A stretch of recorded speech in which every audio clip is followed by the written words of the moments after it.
發脾氣啊！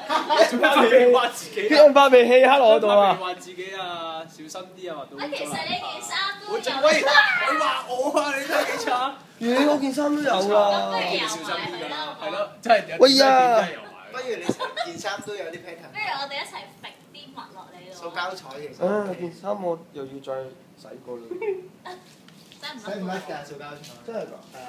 喂，咁幫我整啦，我都想整件衫。喂，等陣先，我除俾你。唔係啊。唔係喎，要有人着住喎。要着住先至知道冇啊！點咗落係我點啊嘛。條褲唔想。可以幫我點啲黃色、紅色點嚟？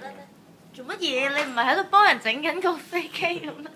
點解你會無端畫你自己件衫㗎？阿梁永峰咯，佢無啦啦發脾氣整嗰啲顏色落我件衫。你自己話自己，你賴我，你仲整埋落我度。等間先咬啊！係咪啊？陣間先。好啊好啊，陣間先整啊！